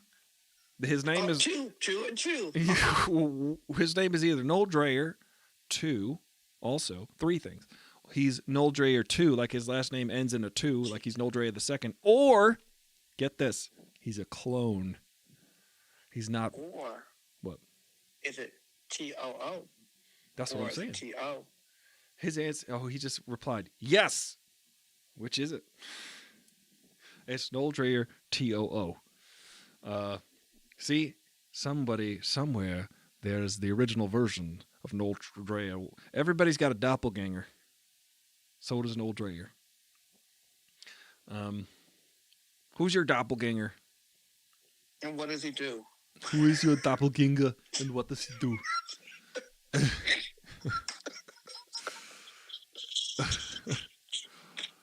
Good golly. I can't. Remember Kindergarten Cop? Get this. Kindergarten Cop, Total Recall, and Terminator 2 all came out within like 10 months. Isn't that insane? Well, maybe like a year. It might have been like 10 months. It's kind of insane. Those are like 3 great Arnold movies. That's a hot streak. I thought it was more insane that he became governor, but you Go back to the movies. It was pretty insane that he became governor, but all of the major environmental regulations that California has are like some of the strictest in the country, and he's the one who implemented them, and it's actually been beneficial in the long run. Well, so who's going to tell him no? Yeah, exactly. Who's going to tell him no? He's got to make enough room for your fist. He's got to ram it into your stomach and break your goddamn spine. Okay, Arnold. Sure, we'll pass the legislation. We'll sign the documents. Did a taxi. Total Recall. That poor guy. Hope you enjoyed the ride. Yeah. I think that Arnold was pretty intimidating. He actually has a really good thing that he says that I agree with, and then I gotta wrap it up because I think there's a pizza coming. But Arnold says this. Whenever I talk to my Republican friends and they say that, what's the difference between gas and, electricity and electric car, and I say, why don't you go, I'll go into my garage with my electric vehicle for 1 hour and close the door, and then you go into your garage for 1 hour with your gas car, and we'll see who comes out after an hour, and then that person will be the one who's right. Because apparently, if you have a zero emissions car, you will not die of carbon monoxide poisoning. Oh yeah, Isis Will is laughing about the stomach and the break your goddamn spine. Yeah, I can just imagine him every single time he's on the floor debating. I think this is very good legislation for everybody. That'd be good. And if you disagree with me, you better leave enough room for my fist, because I'm going to ram it into your stomach and break your goddamn spine. All right, another win for Arnold. Or a broken spine for someone else. California is in drought trouble. We're reminded. Noel Dreyer is letting us know the stasis of war. That's why I'm here in rainy New York. Yeah. Did you tell him that? Yeah, tell him that you're concerned you're now in New York. Yeah, California can go drought itself. California, it's a desert. One of the dumbest things in California is that a lot of people have grass for yards because they probably have manure for brains. Because why would you have grass in a desert? You know how much water that takes to cultivate, and it's crazy. Oh, my pizza will be here in a half an hour. I'm gonna get ready for that pizza. I can't wait for this pizza. Now, Brother Ricky. Yes. How come you don't eat pizza every day? Well, because I live here. If I lived here, I would eat pizza every day. No, you wouldn't. You just said, I'm in here for indefinite time, and you're like, I'm not going to eat pizza every day. I was lying. I was seeing what you would say. It's like if the band U2 decided to play every night in New York, I think eventually I would stop going to see them. Yeah. Eventually. Really? What about Billy Joel? You're out there every month to see Billy Joel. You've seen Billy Joel every single month for 2 months. I've seen Billy Joel twice. You see it Both twice? times I was dragged. Oh. Dragged and kicked and. Well, you kicked and screamed to go see Billy Joel? Yeah, well, you know what? He walks out like he's playing a small room, and it's just going to be a jukebox. He's the piano man. He's the entertainer. But the entertainer, he doesn't come out like Liberace and says, "Hi, I hope you like it." He doesn't own the room, for God's sake. But for the longest time, he's been singing us songs from an Italian restaurant. Yes, that's true. But he walks out like, "Oh, great! The boss told me I have to come down here and entertain you clowns for a couple hours." It was like he came down the stairs because he was told that he wants to be there. And he's like, "Hi, I'm here."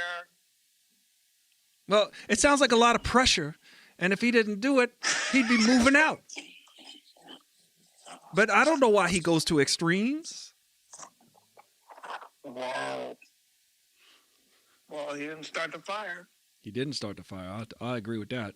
We didn't start it either. I think it was Harry Truman, Doris Day, Red China, Johnny Ray, South Pacific, what you told about, Gio. They started the fire. No, I think I need a Captain Jack right now. Captain Jack will get you high tonight. It sure will. You know, I think about that, and I think, just don't throw rocks when you're in glass houses, is what I'm saying. The other day I learned what that meant. Was it your show or somebody? I learned that don't throw the water out with the bath water. The baby out with the bath water. What'd that mean? Why would someone do that? That sounds like murder. Well, I heard, and I thought it was from your show. I guess it wasn't. That it's because everybody went back in the day. They would all use the same bath water, and the baby would be one of the last people to get cleaned. Why'd they clean the baby last? Yeah. In the dirty water? Mm-hmm. Well, the water eventually gets dirty. Yeah, daddy jumps in, mommy jumps in, the kids jump in, and then the water gets dirty. Well, that sounds disgusting. It is pretty gross. They should really leave the dirty bath water for the stranger. Another Billy Joe reference. Because only the good die young. Ding. Oh.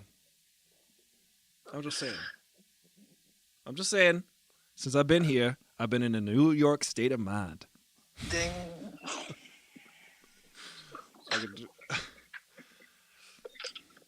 Listen, if you want to say that these are bad puns, I'm guilty, but I am an innocent man.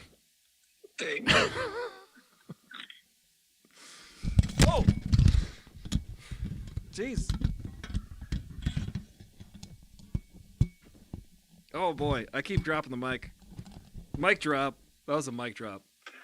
I feel like I'll keep dropping it over and over again, but I'm keeping the faith that I'll not. Ding. I think I should stop and just maybe leave a tender moment alone. But I don't think it's possible, actually. Oh man. It's my fault. I at one time owned all the Billy Joel albums. Now I own none. Yeah. My fault. I'm sorry. I'm sorry that I did that to you. Listen, it's my life.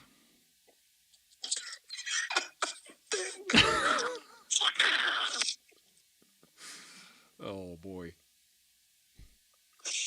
I just want to say, last time I heard anything, I was at Zanzibar. Oh. Wow. You might. Where's the hook, folks? Where's the hook? Ricky, you might not like Amber Heard, but she's always a woman to me. Oh, that's a great song. Ding. And a lot of people think that Johnny Depp is a big shot. Big shot. But he's just a guy from Allentown. Ding. Ding. Ding. Tell me about it. What? Tell her about it. I can't. Because this is just time to remember that you may be right. Although, I gotta say, Johnny Depp, she's got away. Speaking of, you never finished your thoughts on Johnny Depp, though, unless I missed that part of the show. Honestly?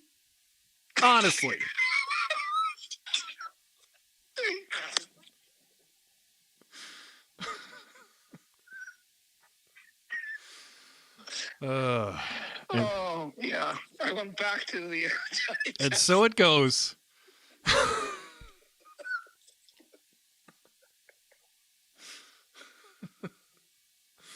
And so it goes. Boom. That's a great song. That's That is the song. That might be my favorite Billy Joel song. That is a great song. It goes like this. Ready? Play it. Play it. I'll play it. Because you're a toy. Play it. Play it. It's gonna get dinged. Listen to that piano. Ooh, he's got dissonance and then consonance. It's beautiful. It's one of those songs that sound like, it's like always existed. It's one of those songs, you know. But like a classic. Yeah, it's like it's always existed in the ethereal, like it was floating down a river of dreams. I just named his best song and his worst song back to back. You think that's his worst song? River of Dreams? I don't think it's his worst. It's pretty bad though. It's his worst hit. In the middle of the walking. Okay, I definitely give you that. I could do without it. No discussion there. Yeah. So, ladies and gentlemen, if you are from Long Island or have known anybody from Long Island, this is required. It's actually you're born, and if you're born on the soil here, your genetic code is just a playlist of Billy Joel songs. That's it. We're very proud of that guy for some reason. For some reason. Even to have a Billy Joel album, you use it as coaster. You have to own one album or many albums before the age of 30. Yeah. Simply, it's a matter of trust.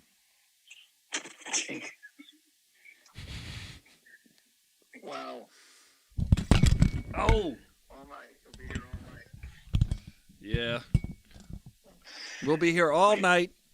Like how long? I'm playing McGovern's on Thursday and Friday night. I'll be playing McGovern's on Thursday and Friday, and on Saturday I'll be in Vienna. All right, I think I've piano manned it all the way out the door. We did it. Do you have any last words for today? Anybody out there? What is your favorite Billy Joel song?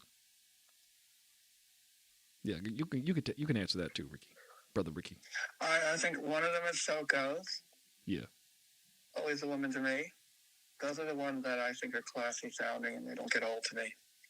Those are good songs. Yeah, I think New York State of Mind might be his best song. I don't know why. See, I think it's a very good song. It doesn't speak to me though, but I would not argue with anybody who said it was a very good song. I think the whistling I think of somebody that's leaving town, like he's done with the show, he's leaving. Yeah. The whistling. There's like a tumbleweed in the street. Yep. I don't know. It's a good song. Maybe it's not his best. Maybe that's a poor choice. Maybe it is for the longest time. Maybe right. I've loved that song for the longest time. That's a great album. What's your favorite album? Did you just say you may be right? Yeah. I missed it. What's your favorite album by him? What's your favorite album? Oh, the one where he the one where he's on the front cover and he's like sitting there and he's like got hair and stuff. Yeah, probably when he was in Attila, that heavy metal band that he was. That's a fun fact that nobody should talk about. Nobody should talk about that. Noel Dreyer too says Piano Man and A New York State of Mind are his favorites. Those are good songs. I'm probably going to listen to them. Good song. But together, like at once, you would put them on one speaker, put one song on the other. Maybe it'll be a secret message. I think it'll be both at once. It'll probably be the greatest song I've ever heard.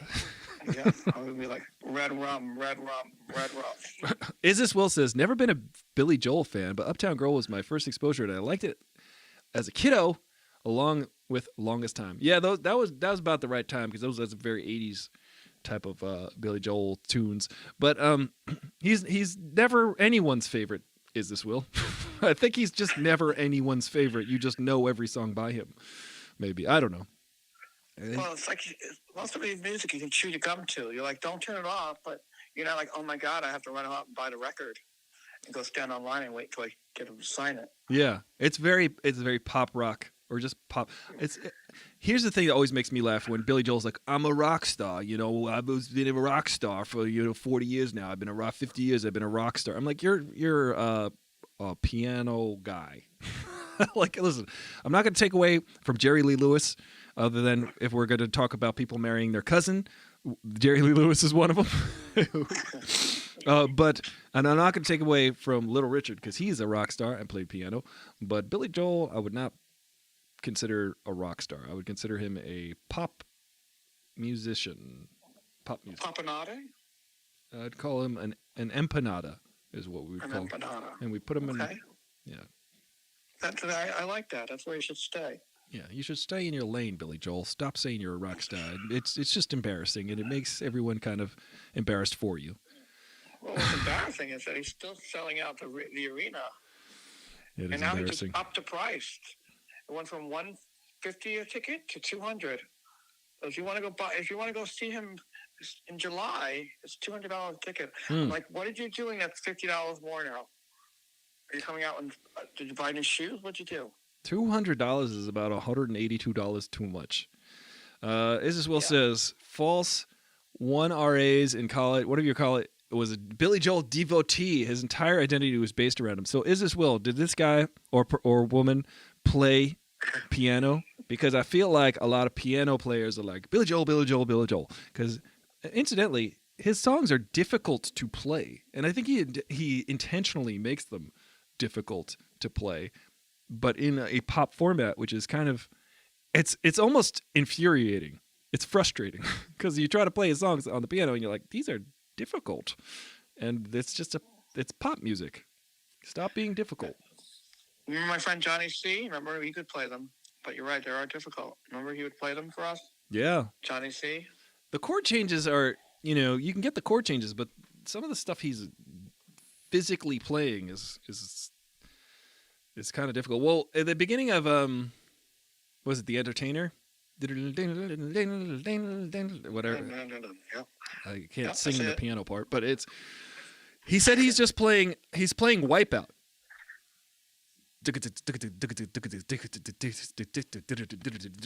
Well, I could play it probably on my chest here, so it's like he's just playing Wipeout on the keys. So if you listen for the rhythm for Wipeout, he said he used to tap it on his desk in school, and that's all he's doing is tapping it on that one note. So, interesting. That is interesting. I'm going to put that away with the I don't care. Yeah, I'm gonna file that under who gives a crap. Yeah, there you go. Isis Will says, yes, he lived and breathed them all. He played and sung all the songs, went to every regional concert he could within days, drive of Nebraska. Well, Isis Will, your friend, is, I would say that they're piano biased. A little bit. I don't know if there's like someone who doesn't play piano who is I don't know if there is or not. I'm just legitimately not knowing of this. I feel like I asked that question instinctively. Does your friend play piano? Because I just seems to me that I gotta wrap this up because my mic keeps falling, and I'm gonna have to figure out a solution for this. But it seems to me that people who love Billy Joel and worship the ground he walks on wish they were him in some way by playing the piano, or like they really enjoy playing the music because it's. I would venture to say his songs are really good. Like they're really good songs. As a songwriter, they're really good songs. They may not be my favorite songs of all time. He might not be my favorite artist of all time, but dude could write a song. Dude could sing a song. Dude can play a song. And you can't take that away from him. You can't. There's really the only thing that I think you can take away from him is his hair. Oh, sorry. Oh, sorry. It got taken away from him. Look, I'm a man. It's going to happen to all of us eventually. So I'm just buying time right now with this fro. No, I'm kidding. Billy Joel, you had a wonder. Listen, he married Christy Brinkley. His daughter is Alexa Ray Joel. She is good. I would say that she is like I feel like if you're a musician on Long Island, you're friends with her on Facebook. It turns out everybody, I'm friends with her on Facebook. It's just part of the job. Like she's second generation Joel, and I'm first generation Long Island rocker. So we're friends. We're friends at this point. We're basically related. Veronica Forte says, dude is talented, but not my fave either. Exactly. Everybody's like, it's like you can't put your finger on it. You can't put your finger on why Billy Joel isn't greater than he is. But he checks a lot of the boxes. And which boxes are these? Just saying. I'm just kidding. He checks the... I'm in a Billy Joel hating right now. Yeah. I'm hating on Billy Joel. He checks a lot of the safe deposit boxes in his bank because he's rich. Rich, I'm saying. Isis Will says RA may be custody and maybe custody of the kids. Oh, wait, I missed a line. I remember little else about this person other than Billy Joel fanaticism and that he dated a beautiful female RA and maybe custody of the kids. Interesting. Well, you play the piano, you can be very popular amongst the people. Just listen. People probably said to your friend, "Sing us a song. You're the piano man. You're the piano man." Anyway, I don't love Billy Joel, but I really like him. Let's leave it at that. I like him. Oh, you sound like I love you, but I really like you. Yeah, it's like Billy Joel. Could we just be? I'm not going to marry you, but I will hang out with you for a couple of years. Yeah, me and Billy Joel are just dating. Just dating. Lightly. We're lightly dating. It's a casual thing between me and Billy Joel. I love you, but I like you a lot. Yeah, listen, I really like you, Billy. But, I just don't see us, don't see much more than that. It's not the same as, you don't speak to me like Tom York does. Yeah. Frog Forte says, Tinder swipe right or left? I would say I would burn the app after that. No, I wouldn't do that. Isis Will says, things you can take away from Billy Joel, his hair, and custody of his kids. Oh, that's the joke. Dang! Oh, my goodness.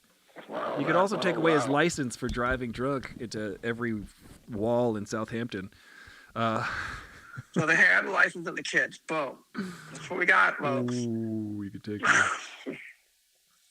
Yeah, Billy Joel is not a rock star, and I would agree with Will's assessment that he is a kind of a lounge singer. He's a lounge singer. That's fancy lounge, but it's we're not in a Thai food restaurant. This is like, this isn't karaoke night. This is the maybe this might be the Four Seasons hotel lobby. Now let me ask you something. What? Who's more of a lounge singer, Neil Diamond or Billy Joel? I am, I said.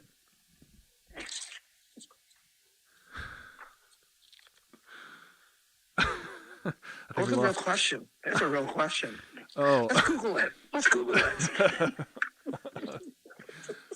Oh, these are inside jokes. These are jokes. These are inside in a basement inside jokes. These jokes go deep. Oh boy. Yeah. Elton John. Mom would say Neil Diamond's more of a lounge singer. Noel Dreyer too says Elton John played the piano for a lot of his songs. I would venture to say that Elton John played piano on all of them, probably, on account of his. Neil Diamond is more of a lounge singer, according to Noel Dreyer too. Maybe, perhaps, yeah. I think Neil Diamond my only thing about Neil Diamond is his songs are great. Look, he wrote 2 songs. No, he wrote a song, Daydream Believer, for the Monkees. Beautiful song. He was a songwriter alongside Carole King, by the way, another incredible artist who's got an album called Tapestry. You should all listen to it. Carole King and Neil Diamond were friends at a songwriting company. There used to be just companies where they just had talented musicians just write songs.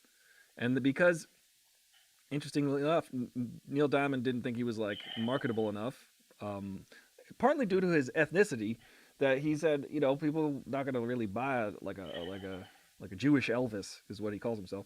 But turns out they do. They love Sweet Caroline. They love all that stuff. But the only thing about Neil Diamond, to me, that kind of weirds me out is he's got his eyes look like they're on, like the lights are on, but no one's home. But it's just his eyes. It's just a characteristic of his. Sometimes it just looks like he's staring through your soul, and maybe that's part of the appeal. But Neil Diamond, great voice, great musician, great songwriter.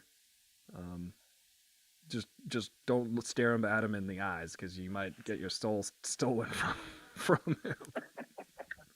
I'm not making fun of him. I'm just saying I get a little scared sometimes looking at Neil Diamond. Beautiful man. He wears lots of sequins. Weird outfits. Weird outfits. he's got sequins. Kitschy. He's kitschy. He's right now. He's in the kitchen with sequins on. Neil Diamond. Thank you, ladies and gentlemen. We Neil Diamond for everybody.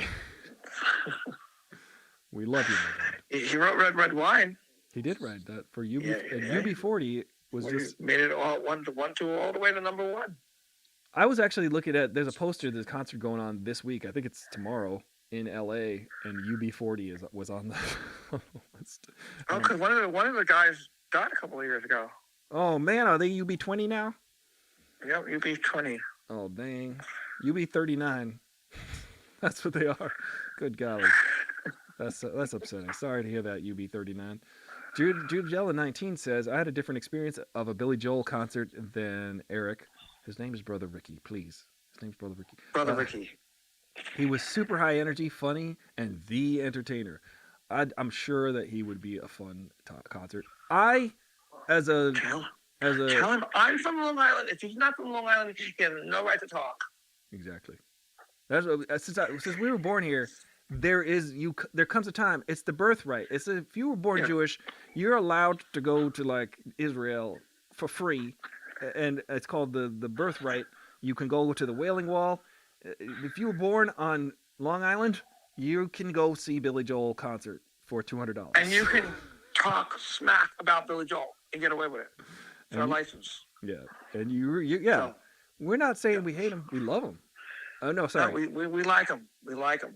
We don't love him. We like him. We like him. We like him a lot. Billy. But we don't love him. Yeah. Just me, you, me, and Christy Brinkley. Let's see. Is Will says, Brother Ricky, with F. Mary Kill of musician criticism, Neil Diamond had the lounge voice of delivery without rival honesty, but Sweet Caroline is not a lounge song. It's a full tilt song. It's a bar on full tilt song. Yeah, it is a bar on full. See, Sweet Caroline is the song. Yeah. Where everybody's drunk. That's the moment. Everybody's drunk.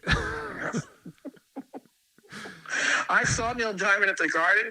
That's when everybody got up, and most people were 50, 60, 70 years old. They all got up and they're all drunk. Yeah. They're all drunk. Everyone at Madison Square Garden is drunk. That's the time. Singing that song. Yeah. And it's time to leave when Don't Stop Believin' comes on. All right. Somebody put Don't Stop Believin' on the jukebox. Time to go. Oh, here comes Living on a Prayer. Okay. Go get the keys. Where's the valet? Can't get here soon enough. Verizon 42 says, we love to hate him. We do love to hate him. Ari, have you seen the Sopranos movie yet? I've not seen the Sopranos movie yet. We should watch it. Yes. I heard it's not I haven't good. watched it yet. I heard it's not good either, but I was told I had to watch it by two people that you respect, I think. Alberta and Anthony. I respect them. I don't know. I want to pretend you do. You don't like them or love them, but you respect them, I think. I respect them. They have my respect. Let's just say they have my respect. I feel like Tony Soprano right now. Wait, who said this? Who said this? You think that I respect them? I got tons of respect for them. Yeah.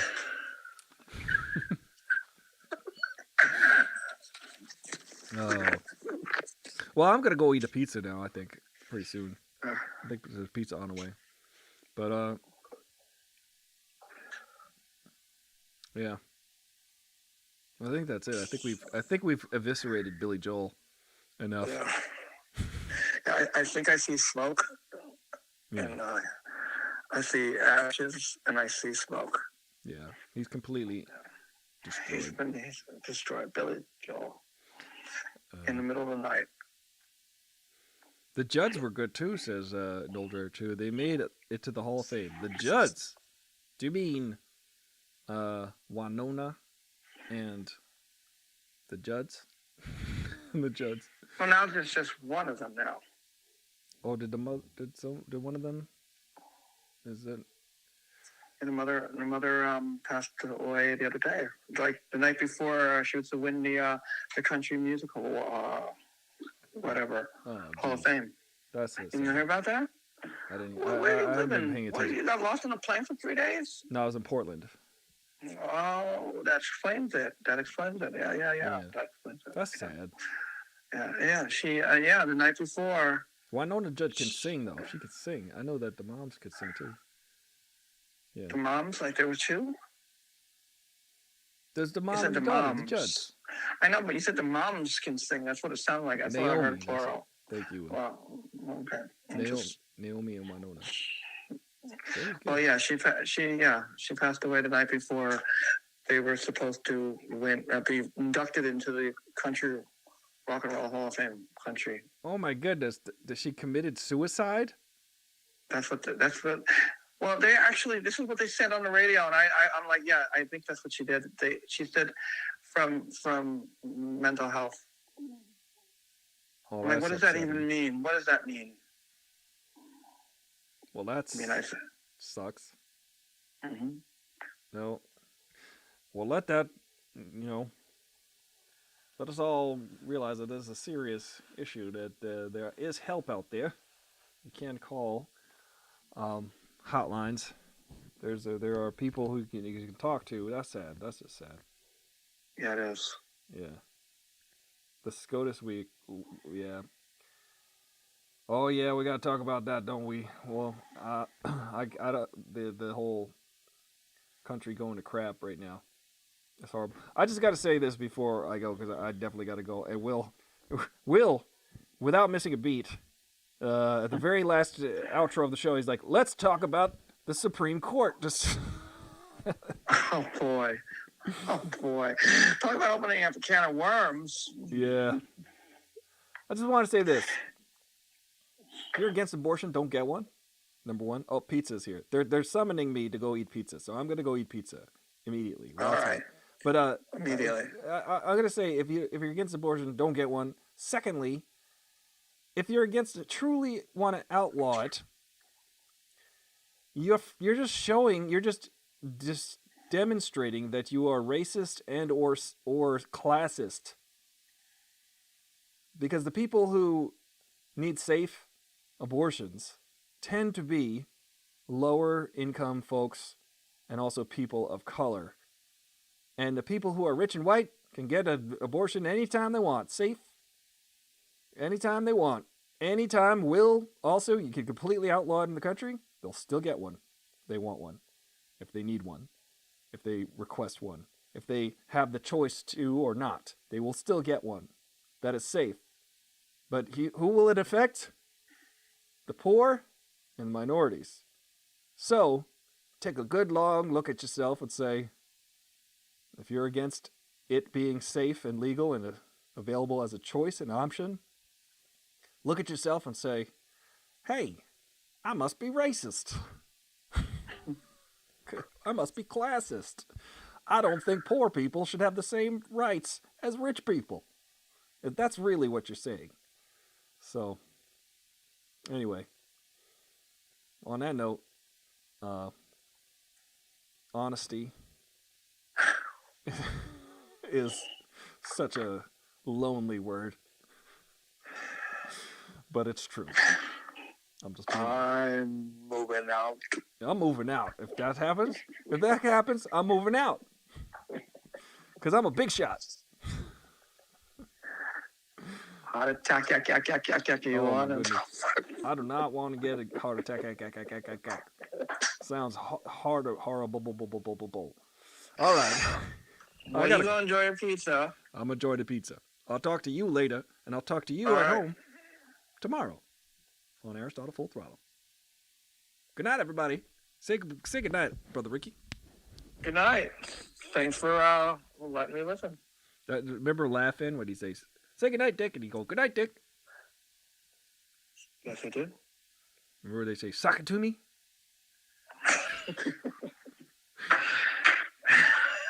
I see her face. I forget who she is, but I see her with the long hair. Suck it to me. Oh yeah. Oh yeah, there was Lily Tomlins. There was. Oh yeah, that was it. Yeah, suck it to me.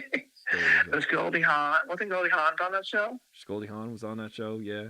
Yeah. She's an icon. Goldie Hawn is an icon. She's incredible. Iconic. She's an incredible actor. I don't think people realize how good. We'll talk about this tomorrow, but Goldie Hawn is an incredible actor.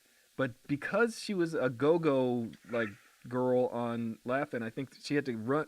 She had to like escape this pigeonhole that people put her in of being like this like sort of ditzy blonde or whatever, because that was the character she played on Laugh-In. But she's an incredible actor. Watch every movie by Goldie Hawn and you will see how good she is. You believe her every time. She used to be on the Dean Martin show, and she'd be hilarious on that show. She played such a ditzy blonde when back and forth with Dean Martin. It was hilarious. She's great.